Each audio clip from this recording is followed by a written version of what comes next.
Naam, Bwana Yesu asifiwe, mpenzi mtazamaji wa kipindi cha Ukristo na Ujana na Ukristo. Ni kipindi ambacho leo ni kipindi chetu cha pili, ambapo tutakuwa tunadiskasi au tunajadiliana mada mbalimbali ambazo zinahusiana na maisha halisi ya vijana katika Ukristo. Na siku ya leo niko na mgeni ambaye nitazungumza naye. Huyu anaitwa ni mwinjilisti Samson Makongoro kutoka kanisa la KKKT Kongowe Nazareti kule Kibaha. Ndio ambaye siku ya leo nitakuwa nazungumza naye hapa. Na mada yetu ya leo inazungumza kijana wa Kikristo anatakiwa aishi namna gani? Kijana wa Kikristo inatakiwa aishi namna gani, au aishi maisha ya aina gani? Hiyo ndio mada yetu ya leo. Basi nikukaribishe tuungane pamoja mpaka tamati ya kipindi hiki. Mtumishi wa Mungu, karibu. Asante sana. Karibu ndugu mtangazaji. Naam. Namshukuru Mungu kuwa hapa kwa ajili ya kipindi hiki. Amina. Siku ya leo pamoja na mvua, lakini Mungu ni baraka neema kabisa. Baraka hizi. Kabisa. Ndio. Kama mada yetu inavyosema, kijana wa Kristo katika Ukristo wake anatakiwa aishi namna gani? Ndugu mtangazaji, niseme jambo la msingi. Kijana wa Kristo anatakiwa aishi namna gani? Nikisoma kitabu cha Zaburi ya 119 na mstari ule wa 9, maandiko anasema jinsi gani kijana aisafishe njia yake.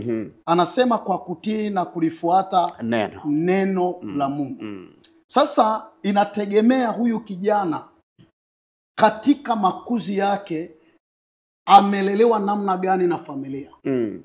Maandiko anasema mtoto mleavyo ndivyo akuavyo. Huyu kijana ametokea katika utoto na kwenda kuwa na matokeo ya kuwa kijana.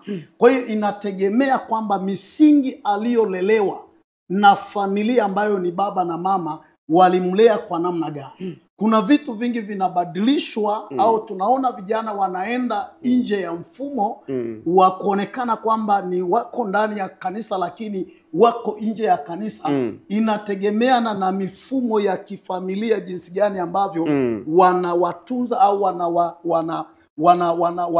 wanawaelimisha wa vijana. Maandiko anasema kwamba jinsi gani kijana huyu aisafishe njia yake ni kwa kutii au kulifuata neno la Mungu. Leo unaweza ukakuta ni kijana huyu tangu amekuwa tangu mtoto mdogo lakini hawezi kuonyeka kwa wazazi, hawezi kutii viongozi, hawezi kutii mamlaka iliyoko katika nchi.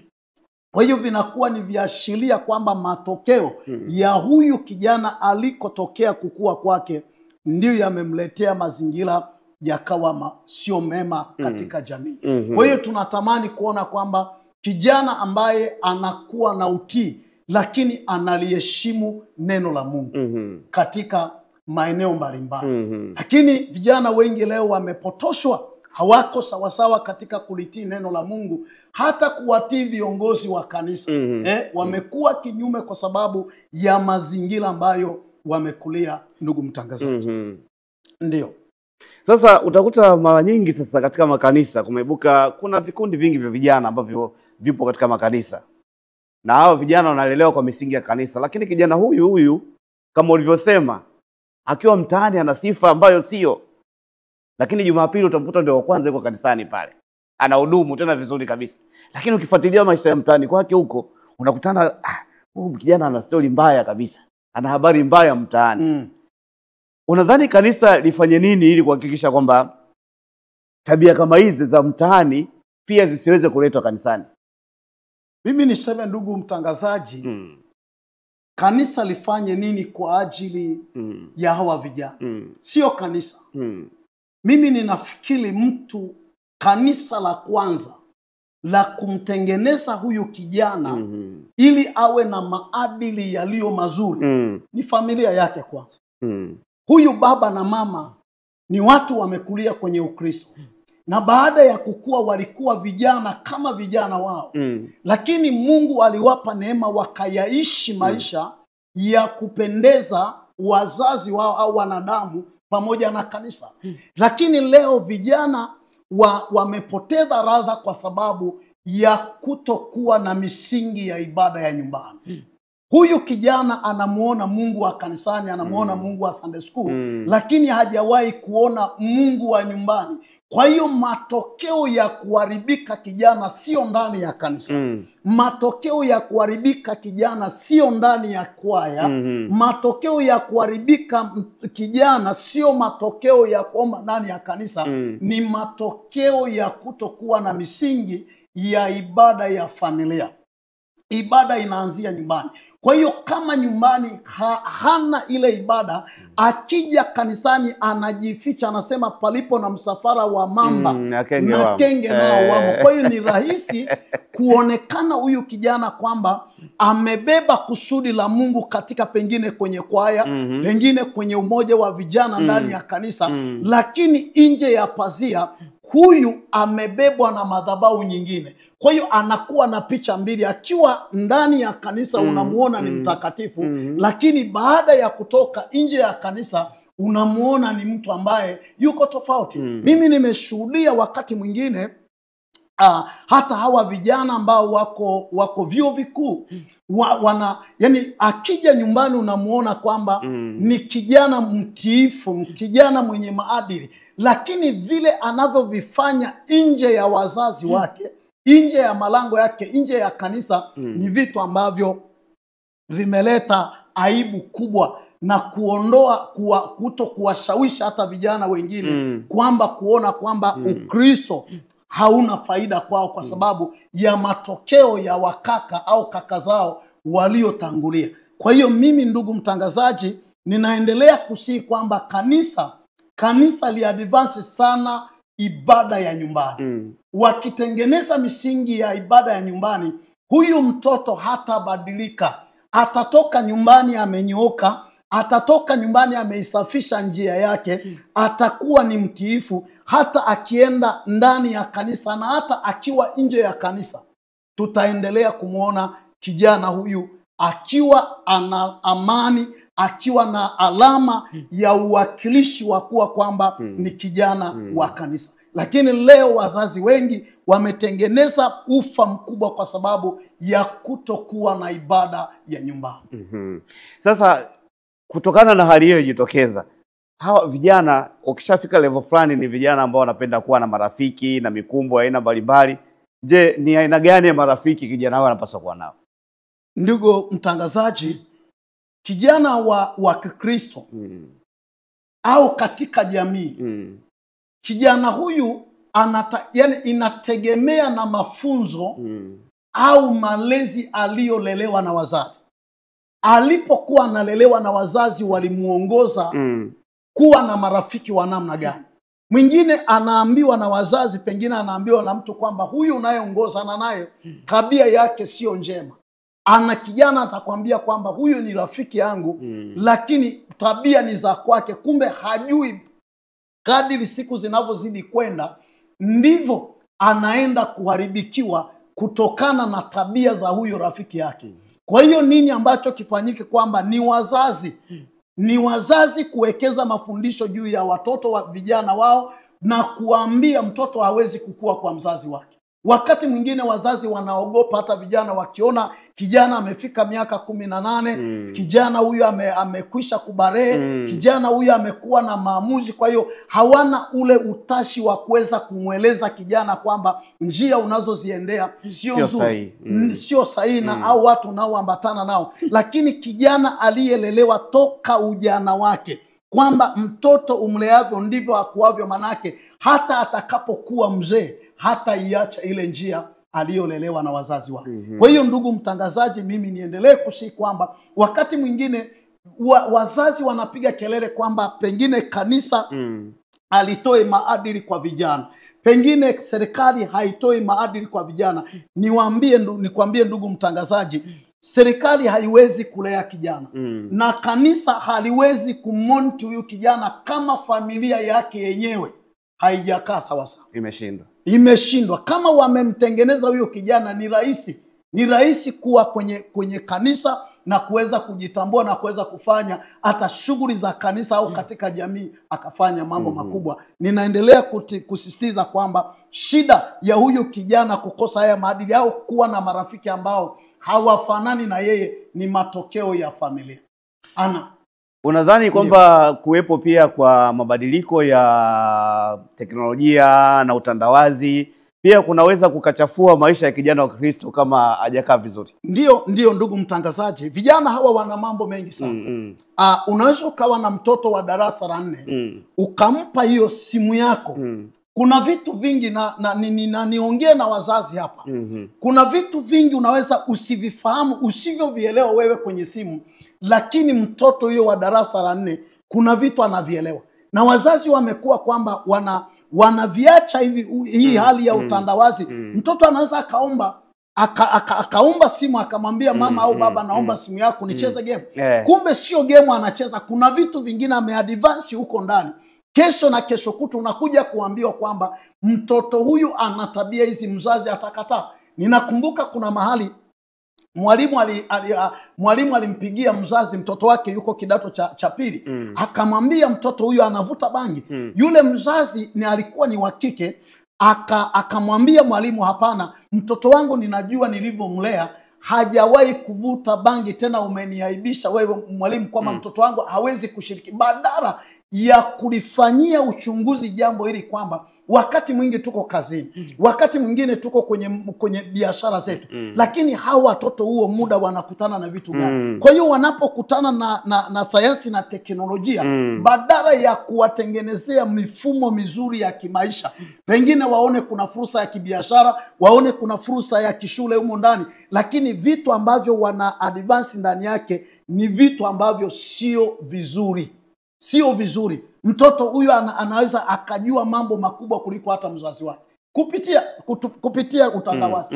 Umebeba vitu vingi vimefichwa humo ndani, na ulimwengu na adui ameona kwamba pengine asiwapate huko kanisani, asiwapate huko nyumbani. Amekuja kuweka vitu kwenye teknolojia na sayansi ili aweze kuwakamata vizuri. Kwa hiyo kijana anaweza hata kufika mahali hana fedha, lakini anatamani huyu kijana amiliki iPhone. Ndio. Yani yuko kwa babaka na hana kazi. Huyo kijana pengine hana biashara yoyote, lakini anatamani kuona mambo makubwa. Badala ya kupambana, pengine anamiliki simu ya shilingi 500,000, lakini hata pa kulala hana. Kwa nini asiuze hiyo simu, anunue kiswaswadu ili kimsaidie mtaji, baadaye mtaji wake ukue, aje anunue hiyo iPhone. Kwa hiyo ninawasihi sana wazazi, hasa wazazi, tuendelee kujikita sana kwa malezi ya vijana wetu. Manake kanisani wanakaa siku gani? Wengine ni Jumapili mpaka Jumapili. Wengine ni bahati kwamba umuone hapo kipindi cha Jumatano wala Ijumaa. Lakini muda mwingi kanisa la nyumbani ambalo ni baba na mama. Mama ni mchungaji au ni kuhani wa familia. Baba ni askofu wa familia. Je, wanalileleaje hili kanisa la nyumbani? Kwa hiyo likilelewa katika mazingira misingi iliyo vyema, tutaona hata matokeo wanapoingia kwenye ndoa, tutaona matokeo wanapoingia anza maisha, tunaona kuna matokeo yaliyo mema kwa sababu wamelelewa katika misingi iliyo mema. Ndugu mtangazaji, Biblia inazungumza nini juu ya vijana kuingia kwenye mahusiano ya kimapenzi mapema kabla ya wakati wao? Ndugu mtangazaji, Biblia inaniambia kwamba imetamka waziwazi kwamba katika kitabu cha Wimbo Ulio Bora anasema msiyachochee mapenzi kabla ya wakati wake. Leo ndugu mtangazaji, hivi vitoto si kwamba vinaanza swala la mapenzi wakiwa wana miaka 18. Leo kuna mtoto yuko darasa la 2 ameanza mapenzi na mzazi wake asijui. Nilikuwa ninakupa kile kisa cha yule mama kwamba mtoto anavuta bangi kidato cha 2. Alipoitwa alipoambiwa zile habari alihamaki. Alikuwa mkali kwa yule mwalimu na kumshirikisha mume wake. Baada ya kwenda kule shule, mtoto alikuwa wakati primary anasoma, alikuwa anaenda shule anarudi nyumbani. Kwa hiyo wazazi walikuwa wanamuona, lakini walikuwa wanaendelea na shughuli zao, wasijue kwamba huyu mtoto nini maisha, nyuma ya maisha yake kuna nini kipo. Kwa hiyo walipoenda shuleni wana hasira zao, wamekutanishwa na mwalimu wa taaluma na walimu wengine. Yule mtoto akatamka mbele ya walimu, akawaambia kwamba, na mbele ya wazazi wake, nilianza kuvuta bangi nikiwa darasa la 5. Darasa la 5 mtoto anaenda shule, anarudi nyumbani, kumbe anavuta bangi. Ameenda kidato cha kwanza na akaulizwa kwamba ulifahamianaje na wenzako wanaovuta bangi. Akasema kwamba mimi nikimuona mtu kwenye mdomo wake ninajua huyu mtu anavuta bangi. Kwa hiyo wakajoini, wakawa kikosi cha watu kama 10, vijana wanafunzi 10. Ndio mama yule akapiga magoti kumuomba msamaha mwalimu. Kwa hiyo wakati mwingine tunaweza tukachukia jamii inatuambie na tuletea habari kwamba mtoto wako yuko hivi, mtoto wako ana tabia hizi, badala ya kuzibebea uzito au kuzifanyia uchunguzi ili uweze kuokoa kizazi chako. Unakuwa ni mtu wa kukasirika, unakuwa ni mtu wa kuona kwamba watu wangu wanaonewa wivu. Mwisho wa siku leo ndio tunaona kuna mimba za utotoni. Kuna watu wanazaa wana miaka 15, wana miaka 14 leo wana mimba. Mtoto anaingia kidato cha kwanza anapata mimba. Kwa nini? Kwa sababu ya marafiki alioambatana nao sio wema. Lakini aliyefundishwa na wazazi wake, aliyepewa maongozi na wazazi wake, hawezi kuambatana na marafiki ambao hawatamsaidia. Kwa mfano, huyu kijana yuko shule au tuseme kwamba pengine yuko sekondari. Unawezaje kuwa na rafiki wa darasa la 5? Yani rafiki wa shule ya msingi, yani ndio unamtafuta akusaidie. Hawezi kukusaidia. Wewe unatakiwa utafute mtu ambaye yuko level ya juu, ana ufahamu mkubwa kuliko wewe, ili aweze kukusaidia uvuke kutoka mahali uende. Kwa hiyo wengine wameshiriki na marafiki au wengine anakuambia hapa Tanzania uwezi ukasoma. Kwa hiyo bora usikae darasani, wakaenda hata kuwinda ndege, wakaenda hata kuvua samaki. Wako watoto wanatoroka hata mitihani, wanaenda kuvua samaki, na wanaweza wakapata hivi hela, wakawachukua madaftari ya wenzao, wakaandika hata nosi, wakabeba na karamu, wakajisaishia. Kwa nini? Kwa sababu wazazi hawana muda. Wana muda wa kutafuta shekeri, wana muda wa kupambana na maisha, lakini hawajui mustakabali wa watoto wao, namna wanavyoishi. Ndio maana anasema kwamba jinsi gani kijana aisafishe njia yake ni kwa kutii na kulifuata neno la Mungu. Nje ya utii, yani nje ya utii, hakuna neno la Mungu litakaa ndani yako. Kama wazazi wako huwezi kuwatii, unaweza ukamtii mchungaji wako wa kiroho. Haiwezekani. Yale unayoisha anaweza akakukemea hapo na akatamka anavyoweza kutamka, na mwingine akaacha hata kanisa. Kwa sababu ameona maisha ya baba yake na mama yake jinsi wanavyoishi, ndivyo yalivyotufikisha kizazi cha leo. Mimi ninaenda mbali sana. Leo kuna ndugu mtangazaji, watu wanapambana kujenga nyumba na makuta makubwa sana. Kwa nini wanajenga hizo kuta? Sio wanajenga kwa sababu kuna simba ametoroka Serengeti amekuja Dar es Salaam. Wamejenga kwa ajili ya hawa vijana wetu. Unaona vijana hawa wanaitwa sijui panyarodi, sijui mbwa mwitu. Ni vijana wadogo, ni wa darasa shule za msingi. Ndiyo. Ni wale wa kidato cha kwanza. Lakini wameshindikana. Leo wanaenda mpaka na mapanga shuleni. Wakiambia wazazi wanasema hapana, mtoto wangu afanye hicho. Kumbe misingi ya kumlea mtoto imebebwa na mzazi mwenyewe. Kuharibika kwa mtoto kunasababishwa na mzazi mwenyewe. Vile akuavyo mikononi mwa huyo mzazi, ndivyo mtoto tunaweza kumuona hekima yake au tukaona uharibifu kwa huyo mtoto. Ndugu mtangazaji, Biblia inazungumza nini juu ya mavazi? Maana nyakati hizi za sasa ni vijana wengi tumeharibikiwa kwenye mavazi. Sio kwenye mavazi tu, mpaka minyoo yetu, kutoboa masikio na vitu vingine. Neno la Mungu kupitia Biblia linasemaje, na Ukristo wetu unataka nini kwenye hayo? Ndugu mtangazaji, niseme kitu cha muhimu. Biblia ina maelekezo. Yani kijana aliyekombolewa na damu ya Yesu hafundishi kuvaa. Anajua kabisa kwamba haya ni mavazi ya kanisani. Haya ni mavazi ya bicha, haya ni mavazi ya kulalia. Lakini ili ni vazi la kwenda nalo kwenye send off, sio ibada. Lakini leo kwa sababu ya michanganyo, ninazidi kujikita ninajikita kwa ajili ya familia. Leo tunaweza kuwaraumu watoto wakati baba anakaa amerudi kazini. Baba anakaa sebreni na pensi. Mtoto anamuona. Mama anavaa kimini, anaenda kazini, anaenda kwenye biashara yake. Mtoto anaona. Mama anavaa kisuruali cha kulalia, anaenda nacho kazini, anapanda kwenye vyombo vya usafiri. Mtoto yule anaangalia mama anaenda anarudi. Kwa hiyo ni vigumu ile tabia utakayoijenga kwenye familia, ni vigumu kuiondoa kwa huyu mtoto. Leo tunawavalisha vitoto, tunaanza kuvivalisha visuruali. Sasa vinakuwa vinavaa suruali, vinatembea na paka hata kwenye mafundisho, vinaenda kwenye mafundisho ya kanisa, vinavalishwa suruali hizo za kulalia. Wazazi mtoto anaondoka nyumbani anaona kawaida. Kwa nini? Kwa sababu ndiyo mauzui ya huyo mzazi. Kwa hiyo matokeo ya kijana huyu kuvaa hovyo, matokeo ya kijana huyu kuwa na misuko, kutoboa masikio yake, ni matokeo ya malezi kutoka kwenye familia yake. Kwa hiyo ninawasihi wazazi, tutakuja kulia, majira yanakuja, tutakuja kulia. Tuone kwamba kizazi kinapotea kwa namna gani. Ni sisi wazazi tumepunguza nafasi ya kuwalea watoto wetu katika misingi iliyo bora. Leo wanafanya vitu vya ajabu, wanafanya vituko vya ajabu. Leo mtoto anaweza akakuletea mama kitenge hapa. Huyo mtoto hafanyi kazi, ndugu mtangazaji. Huyo mtoto hana biashara, hana kitu chochote anafanya.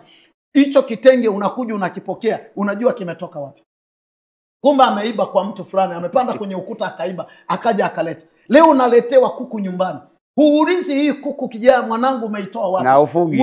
Na ufugi kuku. Unakula kuku, ndugu mtangazaji. Kumbe unaona na akipelekewa taarifa ambiwa kwamba mtoto wako amefanya jambo hili, anakuwa ni mkali sana. Anaweza akasimama na mtoto wake kumtetea kwa sababu na yeye ndiye sababisho la hayo maovu yanayotendeka katika jamii zetu. Sasa baada ya haya yote ambayo tumezungumza, nini ndio hitimisho ili kijana wa Kristo abaki kwenye mstari? Hitimisho langu, hitimisho ndugu mtangazaji, turudi kwenye misingi ya imani. Turudi kwenye misingi ya neno. Neno linasemaje? Neno linatuasa namna gani? Kuanzia ngazi ya familia. Kuanzia ngazi, yani kabla huyo baba hajaoa au huyo dada hajaolewa kwenda, yani uwe tayari kuwa baba wa kulea watoto. Uwe tayari. Unaweza ukaoa mke kumbe umeoa ni nyang'ao kwenye familia. Lisilo hana muda na hiyo familia. Hana muda kwa ajili ya kumoja. Kwa hiyo tunaomba kanisa au familia turudi katika neno la Mungu ili tutengeneze kizazi ambacho kitakuwa ni kizazi kilicho salama. Leo tusingehangaika kufunga hata milango. Tunaweka gharama kubwa, unaweka mageti, unaweka na milango kwa sababu yao vijana. Wamelelewa kijana wa fulani ni hatari, lakini babaka anasali, babaka anaomba, na wengine wanaenda wanaacha watoto wamelala nyumbani. Ni wazee wa kanisa kabisa. Ni wazee wa kanisa kabisa amemwita. Na niseme ndugu mtangazaji, vijana wengi wakija kumaliza darasa la 7 hutawaona kanisani mara nyingi. Au kuna yale makanisa ambayo CCT wanapata madaraja yale ya kipaimara. Yule mtoto, mimi nilishawahi kufanya research kubwa. Wale watoto huwa wanapokea yale mafundisho kwa ajili ya kuvaa suti ili wafanywe sherehe. Na ukimwambia huyo mtoto wa kipaimara siku ya sherehe, tuchague tukupe 500 tukufungulia akaunti kusaidie au kukufanyia sherehe, atakwambia nifanyieni sherehe. Kwa nini? Anasema rafiki zangu watakuja, na rafiki watakuja kutoa zawadi, wanamletea daftari la msomi wakati huyu mtoto anaandikia counter book. Kwa hiyo anaona kwamba ile sherehe, akisha kumaliza ile sherehe, baada ya wiki 2, mwezi mmoja, yule mtoto hayuko kanisani. Mzazi atamuamsha, John twende kanisani. Anaita mara ya 2, mara ya 3, amemwacha John amelala, mama ameenda kanisani. Na baba ameenda kanisani. Baada ya mwezi mmoja ni pagani liko nyumbani, ni jambazi liko nyumbani, ni kibaka yuko nyumbani. Mwaka mzima mtoto haonekani. Huwezi tena kusubutu kumuongoza huyo mtoto. Kwa sababu ni nini? Na maandiko anasema usimnyime mtoto kiboko. Wakati mwingine mtoto hakui kwenye mambo ya ibada au mambo ya msingi, lazima kumng'ang'ania huyo mtoto ili aweze kuvuka kwa mustakabali wa maisha yake ya baadaye. Kwa hiyo nje ya neno la Mungu hatuwezi kuona utii. Kama hawezi kutii wazazi wake, jamii anaweza akaitii. Tumalize na hili kwamba tunazo jumuiya nyingi sana za vijana katika makanisa yetu, hasa chini ya CCT, TEC na wengineo. Unadhani hizi jumuiya zinasimama katika kuhakikisha kwamba malezi ya vijana yana pia kumsaidia huyu mzazi ambaye pia baba kashindwa nyumbani, sasa unapokuja huku sasa sisi tujaribu kukushape labda ubaki kwenye mstari? Ndugu mtangazaji, jumuiya hizi zinapambana. Kuna methali moja inasema usipoziba ufa utajenga ukuta. Huo ufa umeanzia wapi? Nyumbani. Umeanzia nyumbani, ndugu mtangazaji. Kwa hiyo hizi jumuiya zinapambana, zinakutana na vitu ambavyo tayari yani huyu mtu amekwisha kuwasilika kwa kiwango cha 100%. Kwa hiyo mpaka umtoe kwenye 100% umlete kwenye 100%. Ni jukumu kubwa sana, ni jambo gumu sana. Ni la kupambana, sio la siku moja.